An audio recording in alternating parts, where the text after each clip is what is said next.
La mano de Dios, el clamor de los inocentes. El siniestro mundo de la industria del asesinato de inocentes a través del testimonio de conversión del Dr. Bernard Nathanson. La exposición del satánico mundo del aborto, de la voz del autor de 75,000 abortos, quien, aferrándose de la mano de Dios, ha saltado a la vida en la Iglesia Católica.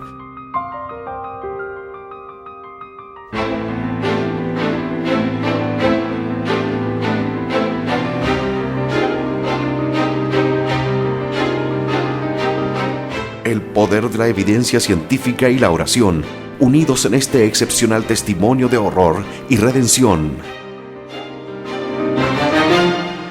La mano de Dios, el clamor de los inocentes.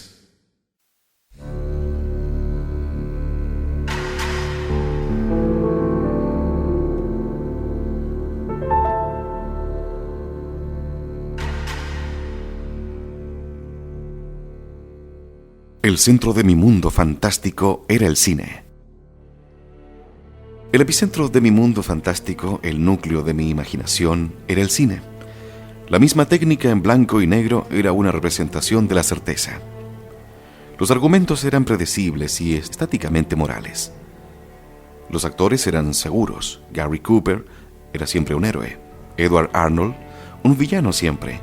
Y Madeleine Carroll, Norma Shearer, Paulette Goddard y Carol Landis eran todas guapas, encantadoras y exquisitamente deseables. Entrar en un local de proyección era entrar a un universo tan seguro y tan creíble para mí como lo era una iglesia para un católico devoto. Los cimientos se estaban agrietando a nuestro alrededor en los años 30, pero la vieja Hollywood nos reafirmaba en las certezas por las que no pasa el tiempo, con todas las cuestiones desconcertantes, la sexualidad inquieta y las esencias indefinidas fuera de las pantallas. Lo que quedaba era un puré de la vida infinitamente suave. El cine era sobre todo un refugio de la parodia turbulenta de matrimonio en cuyo vértice vivíamos mi hermana y yo. Una revista, Movie Story, era el plano del refugio. No reproducía la película, pero sí daba una detallada lista de personajes. Resumía los argumentos bastante minuciosamente y lo más importante de todo, daba la duración exacta de cada película. Ahora esto puede parecer al oyente una pequeñez, pero para Bernard, con 12 años de edad y suspirando por un lugar oscuro y seguro en el que perderse, era un asunto crucial. Las películas de Errol Flynn solían ser largas, y recuerdo haber leído sobre una de ellas que duraba más de 2 horas. En aquellos días, lo normal era la doble sesión, lo que combinado con la inevitable película B que acompañaba a la de Flynn, me hacía contar con unas 3 horas fijas de arropamiento extático en mi butaca, sonriendo en la oscuridad. Iba solo al cine. Ni siquiera mi hermana podía acompañarme, salvo por decreto paterno. Me sentaba siempre en segunda o en tercera fila, la mejor para perderme en el mundo de la pantalla. Había un vacío abierto dentro de mí, que se llenaba una vez por semana con fantasía de claroscuro, imitaciones baratas de la vida y chucherías made in Taiwán. Las creencias eran del grosor de un barquillo. La fe brillaba por su ausencia. Hacía las cosas por deber. El deber era lo primero, con una autoridad paterna y un fárrago de obligación, orgullo y una ansiedad vital tan fuertes que, lleno de pánico como estaba, me llevaban a todo escape visible excepto al más evidente, la fe y la creencia. Esto se me había negado y ya no podía ni siquiera atisbarse.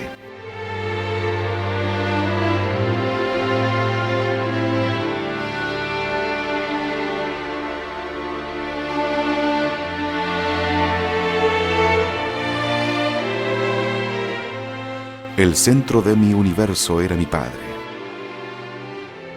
A estas alturas ya debe quedar inequívocamente claro para el oyente que el centro de mi universo era mi padre.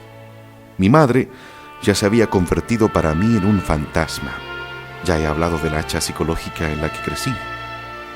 nada de una normativa moral consistente, nada de reglas éticas aplicables a una vida buena. Cierto, mi padre insistía en que fuera absolutamente honrado a la hora de tratar con él o con la sociedad, aunque no tenía reparo en mentir descaradamente a mi madre en relación a su actividad sexual extramarital e implícitamente me animaba a hacer lo mismo.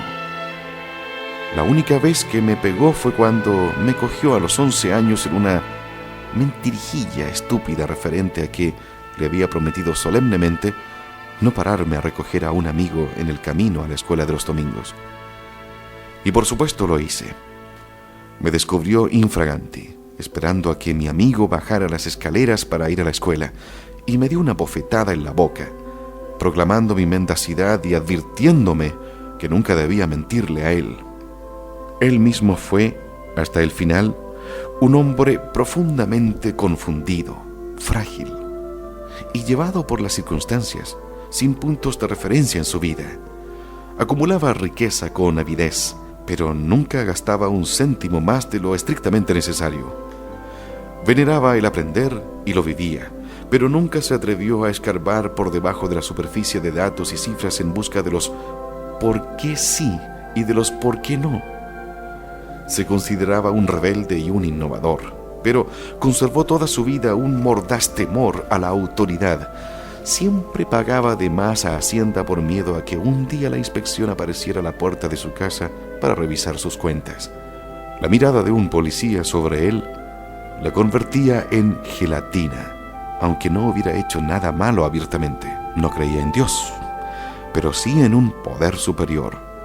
Toda su vida proclamó que no quería tener nada que ver con rituales primitivos como funerales, sino que quería ser cremado de la manera más eficaz y menos ceremonial posible.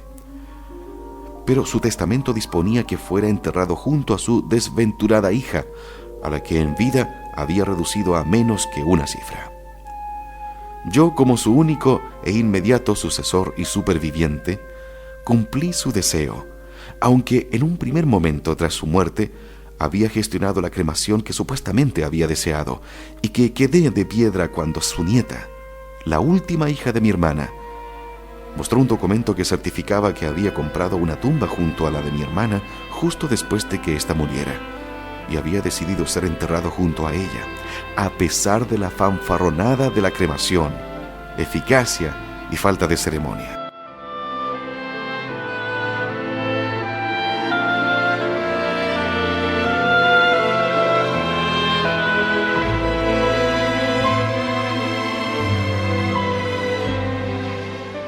Mi hermana estaba, si cabe, aún más dominada que yo por nuestro padre.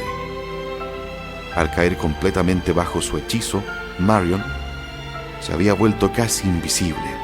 Repetía como un loro sus palabras y se envolvía en las frecuentes actitudes irracionales que él tenía. Había concebido un aborrecimiento casi psicológico por Franklin Roosevelt, y escuchar las palabras de odio que pronunciaba contra él saliendo de su boca inocente constituía una experiencia al principio ridícula, pero cada vez más patética. Se dio a mi padre su vida entera. Cuando le llegó el tiempo de casarse después de titularse en el College de Boston, mi padre seleccionó al futuro novio. Le halagó con promesas de ayuda económica. Era un dentista. Y por fin ultimó la boda. Nacieron 3 hijos de la unión, que duró hasta que Arnold, el marido y padre, declaró la independencia de mi padre en un domingo tormentoso de un fin de semana de Acción de Gracias. Tenía ya una próspera consulta dental y mi padre decretó que ya era hora de disolver el matrimonio y que él cuidaría de Marion y de sus 3 hijos. Se divorció sumisamente de Arnold. Abandonó su grande y lujosa casa en Yonkers por un apartamento encajonado en una planta baja en Riverdale, y vivió a partir de entonces de la lamentable pequeña asignación que mi padre le pasaba cada mes con la ceremonia del rescate de un monarca. Con su salud mental destrozada, su salud física intacta pero en su mente confusa, con recelo hacia ella, sus hijos en rebelión, caída en manos de malas compañías y hundida en la vagancia, mi hermana se suicidó una mañana de un domingo soleado, con una sobredosis de un potente sedante. Sus hijos la descubrieron esa mañana bastante temprano, con el cuerpo medio salido de la cama y el frasco de las píldoras vacío. Llamaron a mi padre, que se precipitó hacia el piso, lloró incontrolablemente durante 1 hora, y entonces, en claro desafío a la ley sobre esta materia, se presentó como su médico personal. Firmó su certificado de defunción haciendo constar ficticiamente una enfermedad de corazón y la hizo enterrar antes de 24 horas. El peso de otro suicidio de alguien próximo le resultaba claramente insoportable. Él tenía 84 años cuando ella murió, con 49, y durante el resto de su vida nunca habló de su muerte. Con solo mencionar su nombre, estallaba en un prolongado lamento gutural y entrecortado, un sonido tan aterrorizadoramente animal que podía provocar un estremecimiento de incredulidad en quien lo oyera. ¿Y yo? Yo he tenido 3 matrimonios fracasados y un hijo amargado y suspicaz, aunque sobresaliente en informática.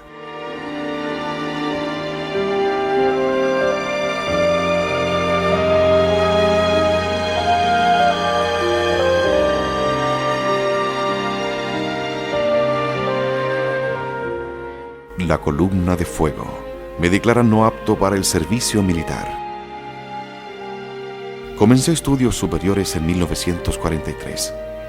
La Segunda Guerra Mundial estaba evolucionando en crescendo en los 2 frentes, y yo entré en el college con una sensación persistente de quedar excluido de ese drama. El campus de Cornell estaba plagado de estudiantes de las Fuerzas Armadas, y los jóvenes descamisados se sentían generalmente como parias, sobre todo si sufrían de algo que no suponía una discapacitación evidente. Mi compañero de habitación, Joe Nemeth, que había pasado la polio de niño y apenas podía ir de clase en clase cojeando, era inmune a lo que yo percibía como miradas acusatorias de los uniformados. Cómo anhelaba estar en el ejército, ser parte del Armagedón que tenía lugar por todo el globo. Cuando cumplí los 18 años, al comienzo de mi segundo año en Cornell, teníamos un programa acelerado, y a esas alturas ya había adquirido suficientes créditos para cualificarme como un junior. Me citaron para las pruebas físicas militares. Estaba emocionado ante la perspectiva de ser reclutado e informar cumplidamente a mi padre de que había recibido mi carta de saludos del tío Sam.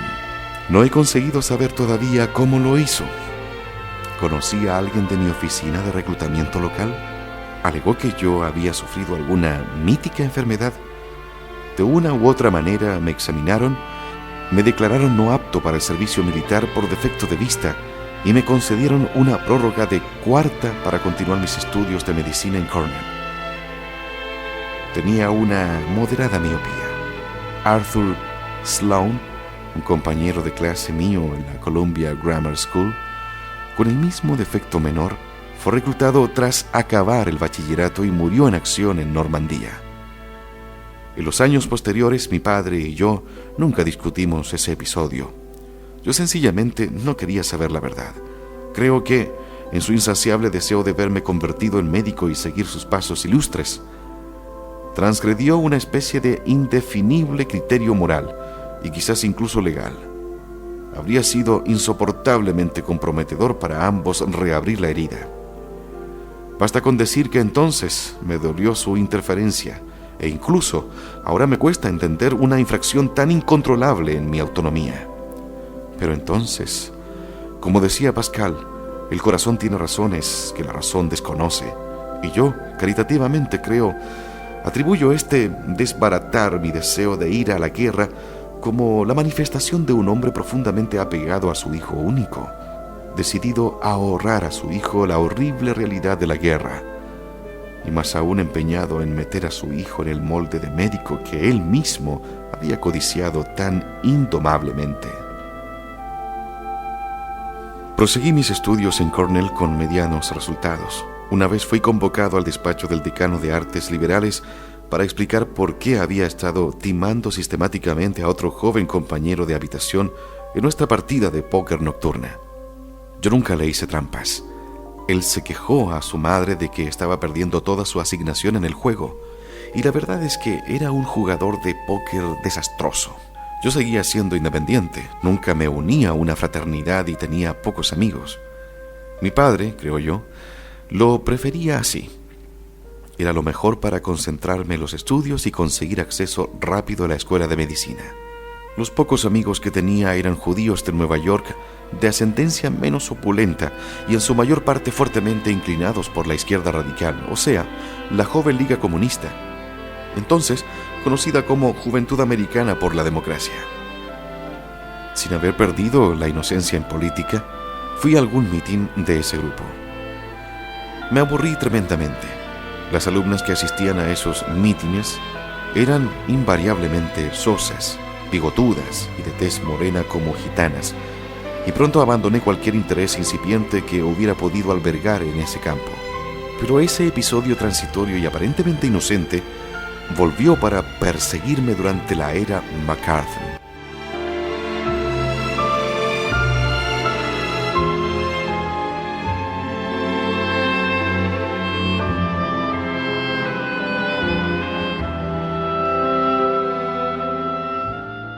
Mi ingreso en la Universidad McGill. Mi padre tuvo la astucia de ganarse arteramente el favor de un tal F. Cyril James, el principal de la Universidad McGill a mediados de los 40. James era un inglés afable e inarrugable que podía ser interpretado mejor que nadie por el venerable C. Aubrey Smith, si se hiciera una película de su vida. Era también un bebedor de capacidad colosal, mientras que mi padre no tenía más experiencia con el alcohol que la de los vinos dulces y empalagosos de las diversas grandes fiestas judías. Cuando James visitaba Nueva York, mi padre lo llevaba a cenar e intentaba igualarse con él bebida tras bebida en el Yale Club. Inevitablemente, el taxi aparecía frente a nuestro piso de la calle 86 a las 8 de la tarde, y mi padre salía dando tumbos y vomitaba todo lo que tenía dentro en la calle. Había tenido otra charla de corazón a corazón con F. Cyril James. Estas charlas me iban a reportar una gran utilidad. Cuando llegó el momento de solicitar la admisión en la escuela de medicina, mi padre me orientó para que la solicitara solo en 2 instituciones, Harvard y McGill. Fui rechazado en Harvard. No lloré el rechazo de Harvard, pero cuando recibí una carta de no admisión de McGill, quedé verdaderamente boquiabierto. Mi padre me había asegurado que la admisión en la escuela de medicina de McGill era tan segura como las órbitas de los planetas. Le llamé por teléfono para darle la noticia en la mañana de un viernes a mitad de abril de 1945. Podía sentir el flujo de sangre corriendo por su cara al enterarse de la noticia. Echó pestes por un momento. Me prometió que yo estaría en McGill en septiembre y colgó bruscamente. 4 días más tarde recibí una nota de disculpa del Principal James diciendo que había habido un inexcusable error a nivel de secretaría en la oficina del decano de la Escuela de Medicina y por supuesto debía presentarme allí el 1 de septiembre de 1945. Muchos años después, mi padre me contó la consiguiente conversación con James ese día fatídico, riendo entrecortadamente cuando me dijo que él sabía el momento preciso para llamar al principal, gracias a un detallado conocimiento de los hábitos de bebida del hombre, y le había protestado de la palpable injusticia que se iba a cometer excluyendo a su hijo de entrar en medicina en McGill. James se sentó inmediatamente a redactar una nota al decano de la escuela de medicina y la envió al momento por mensajero a todos los que tenían que ver con el proceso de admisión, antes de que el dolor de cabeza le hubiera remitido la mañana siguiente. Ya estaba en la lista de los admitidos.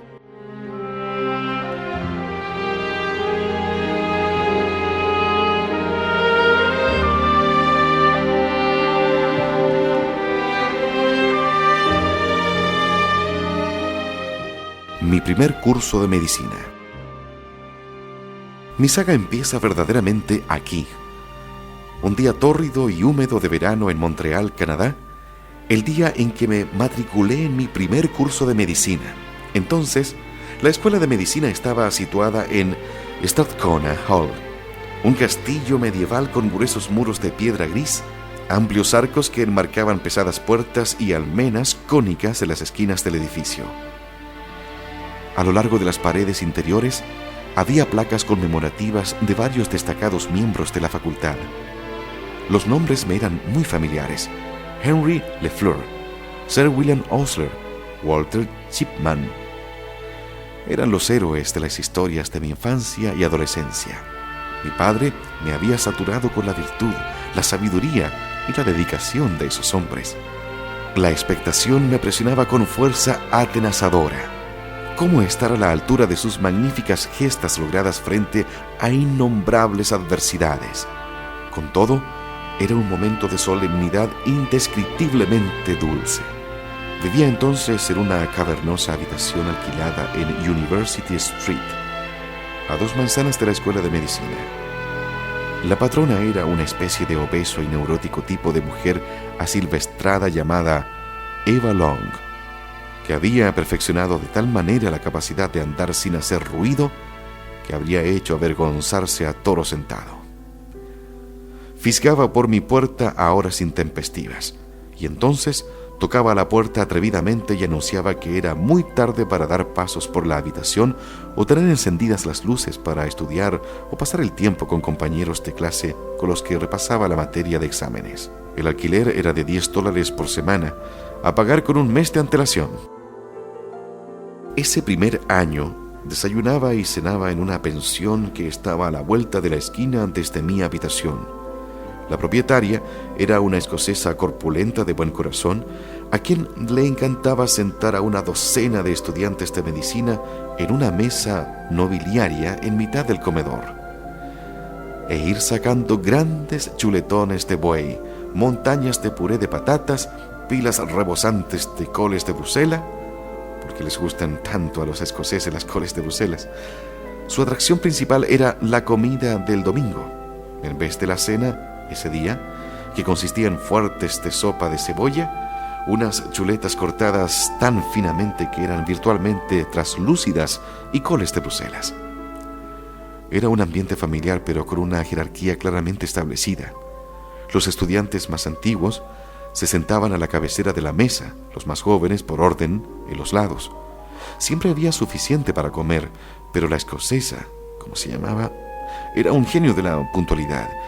Y si uno llegaba 3 minutos tarde, las puertas se cerraban irrevocablemente para esa comida. Tenía que reservar $40 al mes para la pensión.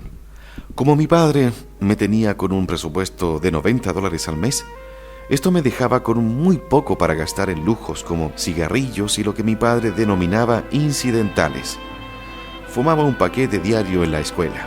El profesor de patología, Dr. Lyman Duff, fumaba 3 cajetillas diarias e incluso entonces en clase lanzaba diatribas contra los cigarrillos como causa del cáncer de pulmón. El pobre hombre murió de cáncer de pulmón no mucho después de mi graduación en 1949. No era exactamente una existencia digna de lúculo, pero comparada con el sufrimiento de mi padre era bastante tolerable. La memoria humana es un aparato benigno y fiable. Me acuerdo de mis clases de ese año con una claridad meridiana.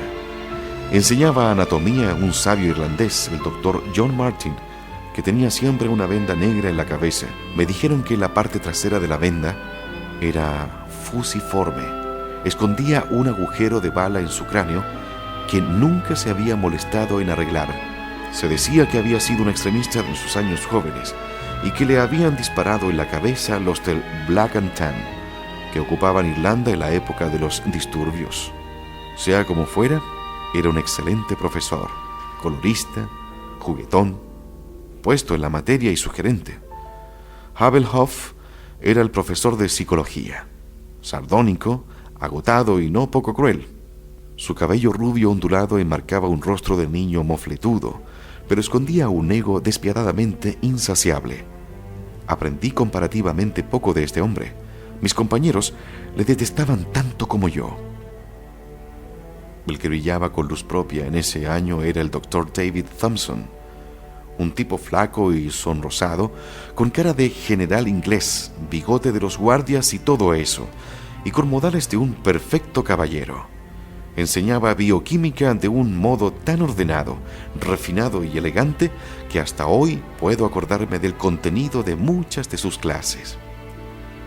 Nunca me había gustado la química en Cornell, pero Thompson la hizo revivir en mí. Siempre tenía tiempo para preguntas después de clase, y hasta la pregunta más absurda la trataba con un respetuoso aplomo. Era quizás el miembro más respetado de la Escuela de Medicina de McGill, y merecidamente.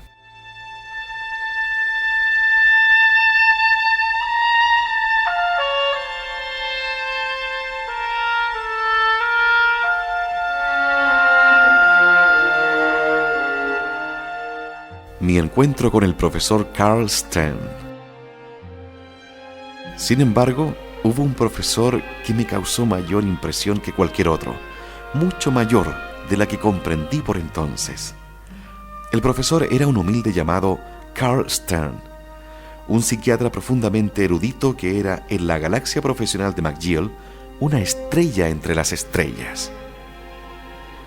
Había nacido con la llegada del siglo XX en una pequeña ciudad bávara cerca de la frontera con Bohemia, en una familia judía que parecía pertenecer a la franja conservadora, ni estrictamente ortodoxa ni reformista liberal. Dice el viejo chiste que los judíos reformistas son tan liberales que sus sinagogas se cierran en las fiestas judías. Stern se educó en Alemania, donde obtuvo su título en medicina. Siendo estudiante, se comprometió con la ortodoxia judía por un corto período. Observó escrupulosamente las normas dietéticas, estudió hebreo e incluso se ponía las filacterias en la oración de la mañana. Las filacterias son cajitas de cuero que contienen tiras de pergamino sobre las que están impresos algunos pasajes de los libros mosaicos del Éxodo. Los judíos ortodoxos se colocan esas cajitas en la cabeza y el brazo izquierdo todos los días, excepto en el Sabbat y las grandes fiestas, para recordar su deber sagrado de la oración como se establece en el Talmud Mishneh. Circula entre los judíos ortodoxos, en parte, es para mí herencia de mi padre, una historia que dice como sigue. En un hospital, un paciente gentil recibe como compañero de habitación a un judío ortodoxo que tiene una enfermedad no especificada. La primera mañana que están juntos, el judío ortodoxo empieza a ponerse la filacteria alrededor del brazo izquierdo silenciosamente. El gentil observa el proceso, eleva su mirada al cielo y dice: estos judíos, tan finos, solo lleva unas horas en el hospital y ya se está tomando la presión sanguínea. El retiro de Stern a la fortaleza religiosa no fue accidental. Aunque no había conseguido encontrar el confort que buscaba con tanta intensidad de los enrevesados y a veces enigmáticos laberintos de la fe judía, más tarde iba a buscar y a encontrar esa columna de fuego en otro lugar, a un mundo de distancia. Mi primer encuentro con Stern tuvo lugar en 1948, en mi cuarto año de medicina. Él era entonces el segundo de a bordo del Allen Memorial Institute, el hospital psiquiátrico universitario de McGill. Solo tenía por encima al doctor Ewan Cameron, un psiquiatra bondadoso pero bastante ampuloso, que había aprovechado la fama adquirida como miembro del panel de psiquiatras en los juicios de Nuremberg para convertirse en el catedrático y jefe del departamento de psiquiatría en McGill al finalizar la Segunda Guerra Mundial. Sin embargo, todos los estudiantes sabíamos que, aunque Cameron era capaz y afable, Stern era la figura dominante del departamento, un gran profesor, un maestro fascinante y hasta elocuente en un idioma que no era el suyo, y un brillante polemista que soltaba ideas originales y audaces del modo más fidedigno. Nació en mí una especie de adoración del héroe épico por Stern. Cursó la psiquiatría con la diligencia de un erudito bíblico, y a su vez me correspondió la matrícula de honor en psiquiatría al acabar cuarto. Stern me insinuó incluso que una solicitud para la codiciada residencia en psiquiatría en Allen Memorial no sería mal vista. O sea, solo haznos saber que estás interesado, estúpido.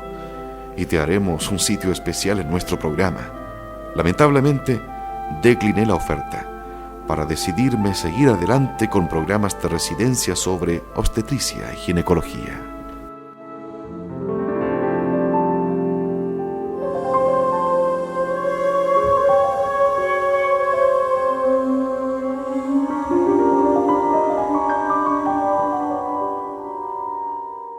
La columna de fuego de Stern.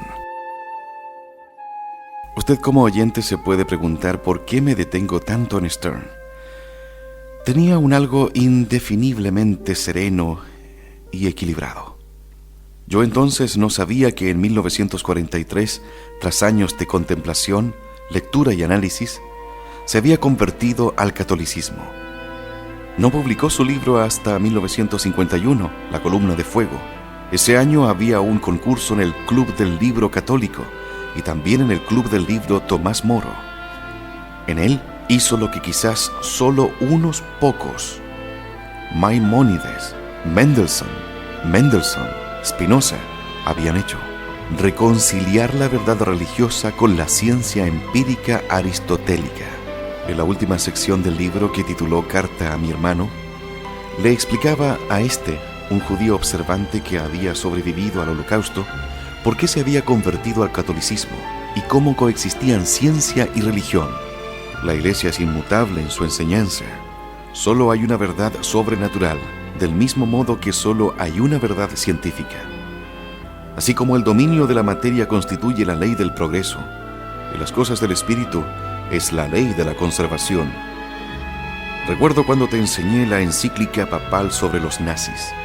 Quedaste bastante impresionado y dijiste: esto suena como si hubiera sido escrito en el siglo I. De eso precisamente se trata. En este documento extraordinario, él plantea la cuestión que me ha perseguido tantos años.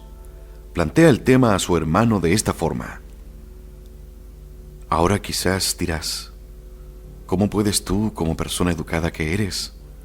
¿O cómo puedes tú, como hombre con preparación científica? ¿O cómo puedes tú, con conocimiento de psicoanálisis? Parece que hay un gran número de preguntas de ¿cómo puedes tú? Para ser completamente sincero, ni siquiera entiendo por qué se hacen estas preguntas. Continúa contestando a todos estos enigmas sin sentido de manera tan sencilla como la de un niño, tan sofisticada como la de un psiquiatra de renombre mundial y tan humilde como la del más fiel siervo de Dios. Pero la contestación que me cautivó fue la que yo había estado buscando, la que contesta la pregunta del ¿cómo puedes tú como científico? Dice así: hace algún tiempo leí en una historia de la filosofía alemana que la muerte temprana de Pascal estaba causada por la tortura interior que soportó como consecuencia del conflicto entre ciencia y religión. Es posible que Pascal tuviera conflictos interiores, pero no hay signo alguno de que este fuera uno de ellos. Supongo que de Broglie es cristiano y que Max Planck era cristiano. Es posible que fueran cristianos además de ser científicos, pero ¿por qué tenían que haber sido cristianos a pesar de ser científicos?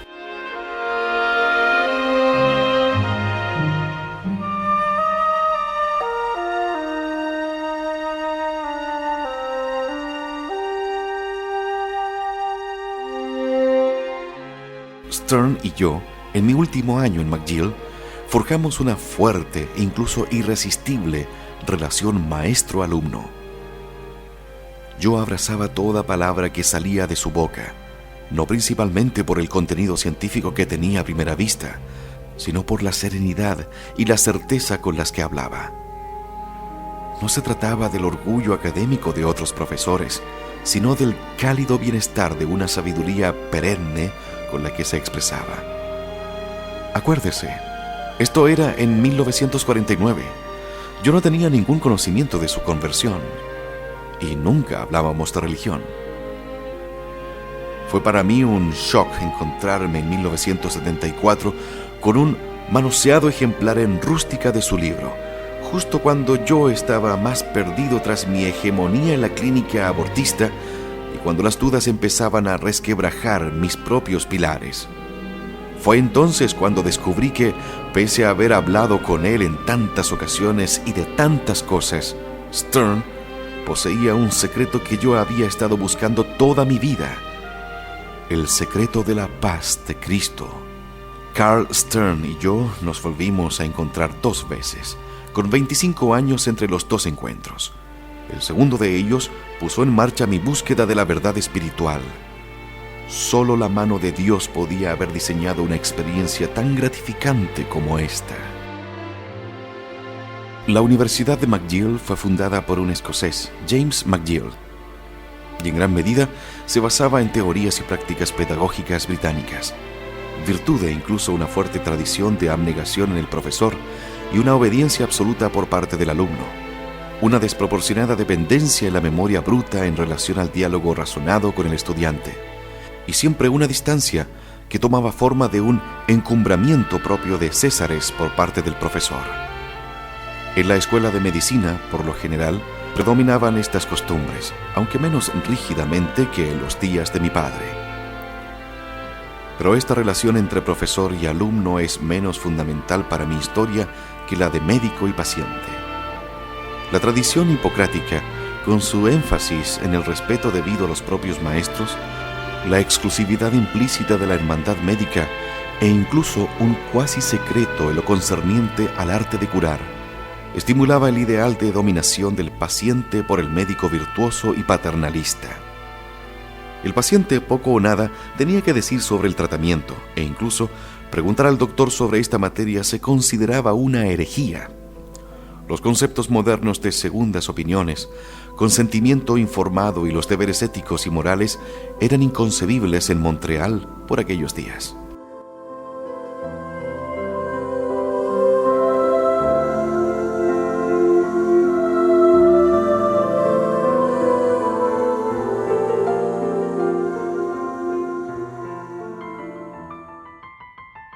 La mano de Dios, el clamor de los inocentes. El siniestro mundo de la industria del asesinato de inocentes a través del testimonio de conversión del Dr. Bernard Nathanson. La exposición del satánico mundo del aborto, de la voz del autor de 75,000 abortos, quien, aferrándose de la mano de Dios, ha saltado a la vida en la Iglesia Católica.